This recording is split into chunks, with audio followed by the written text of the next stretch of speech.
We all know Mark Cuban as the cool billionaire. Big B billionaire, NBA champion. Come here, Jet! No! NBA controlling the timeout! Created streaming. Broadcast.com is the leading edge of the future of the internet. It was the IPO heard round the world, a stock that shot up 249% on its first day of trading last week, breaking records, creating instant fortunes, and leaving the rest of us asking, why didn't I buy that? He's the guy who went from nothing to the top through hard work and determination, or at least that's the story most people know. How this face became a billionaire, it's all a lie. Maybe this guy started everything and Mark Cuban screwed him over harder than anyone's been screwed in the history of tech. Similar to how the Winklevoss twins claim Mark Zuckerberg took their idea, there's a lesser-known side to Cuban's rise. One that, if it hadn't happened, he might not be where he is today. To understand the full story,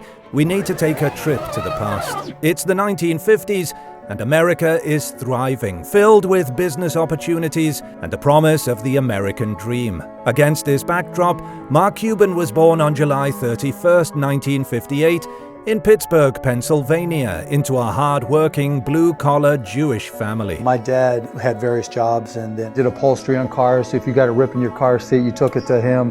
My mom had odd jobs, from selling real estate to making baskets, and we're a traditional middle-class, blue-collar family.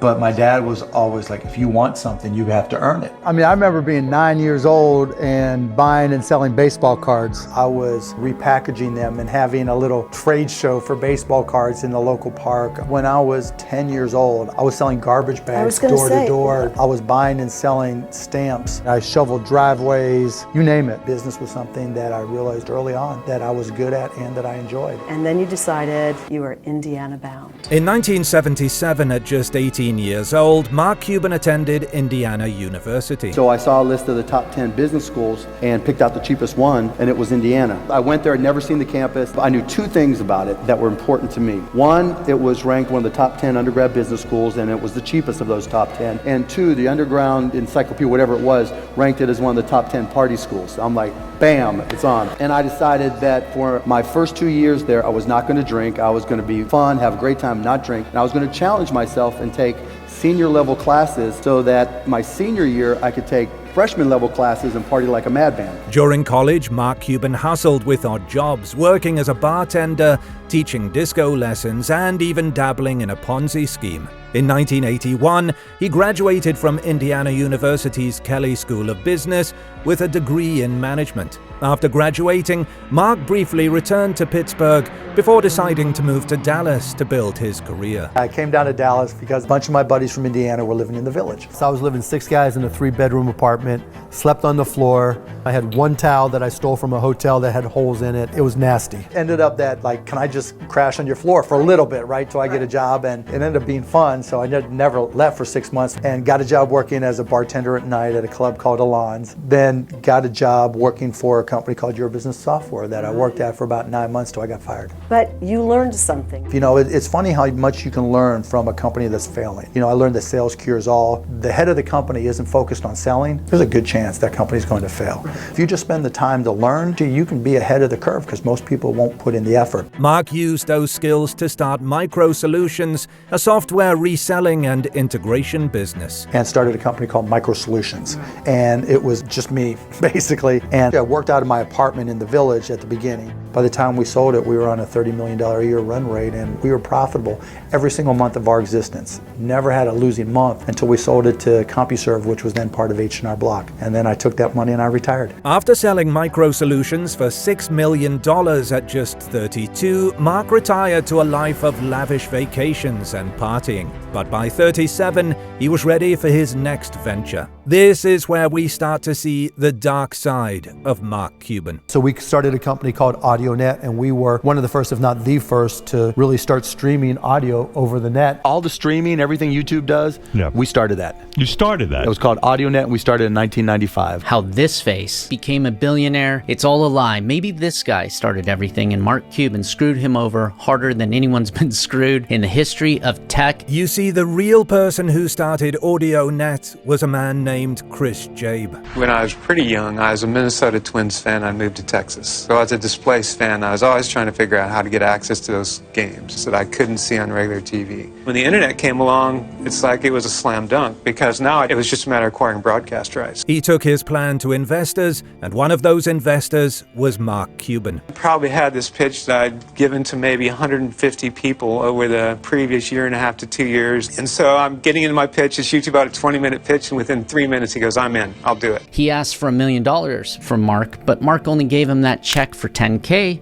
But remember, at the bottom it said for 2% of the company. This became a giant problem. Mark wanted his investment non-dilutable. That tiny check came with a non-dilutable 2% stake. No matter how much the company grew, Mark's share would never shrink. And just months later, he exploited that clause to completely push Jabe out of the business. Mark said, "Chris, I really don't need you. You really don't have that much to add. I can pretty much do or get people to do what you're doing." He came to me and said, "We can work a deal with for $2,500 a month and 10% of the company." In the way he described it and the way he showed me the paperwork, I knew it was real. But it wasn't real. Mark Cuban and his business partner, Todd Wagner, took control and rebranded AudioNet as Broadcast.com, transforming it into a streaming pioneer. It broadcasted live sports, radio, and even Victoria's Secret fashion shows long before online video was mainstream. By 1999, Broadcast.com was booming, streaming some of the first live radio and TV broadcasts online.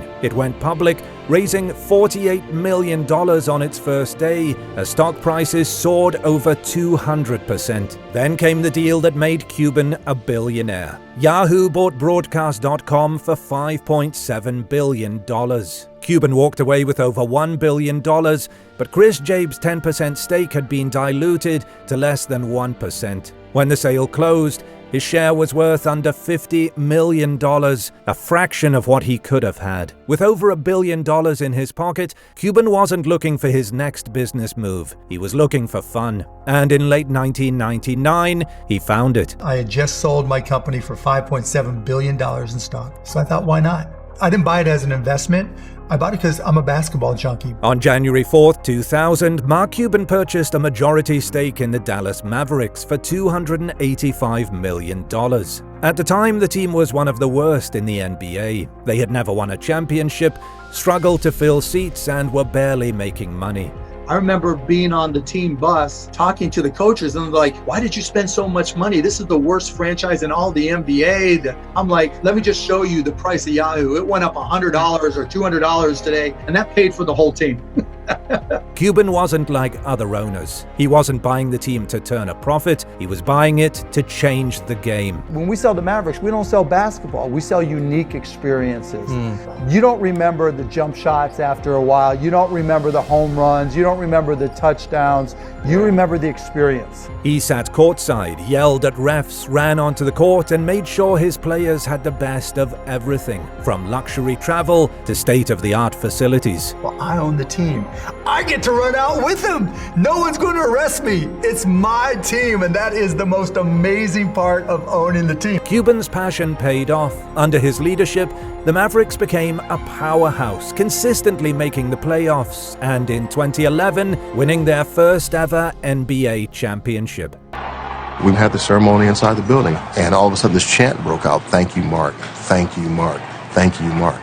How many times have you heard of a building chanting, "Thank you" to the owner?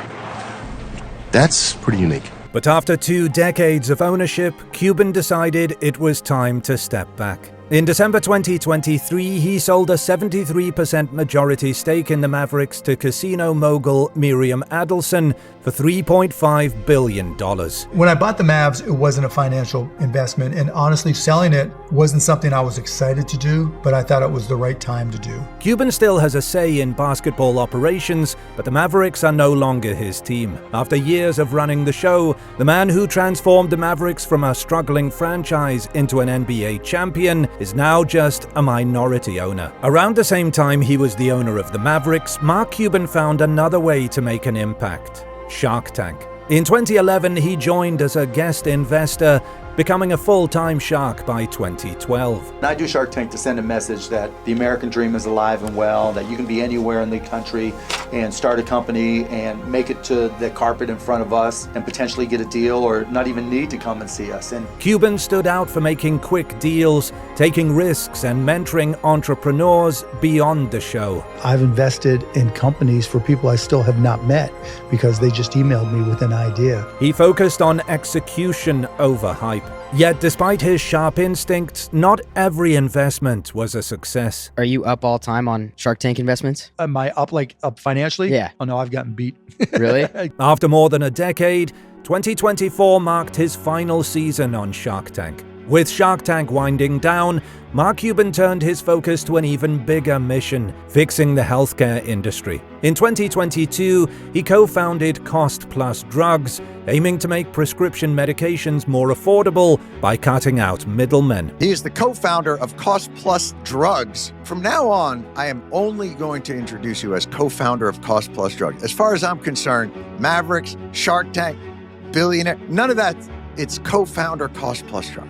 That's all I care about. yeah, in this day and age, the people have to choose between their rent, their daycare, Or being healthy. food, or their medications, right, is insane. His solution was simple. What we did with costplusdrugs.com. Rather than going through these pharmacy benefit managers, we buy straight from the manufacturer. We post the price that we paid for it right on costplusdrugs.com, mark it up 15%, add $3 for pharmacy handling and $5 for shipping that. So the main hit is transparency. 100%. It's an easy business. We buy drugs, we sell drugs, right? Although Mark Cuban has built an impressive legacy, his past is also filled with controversy, especially with what he did to Chris Jabe. He's made billions, revolutionized industries, and even tried to fix healthcare. But has he done more good than harm? Let us know your opinions in the comments.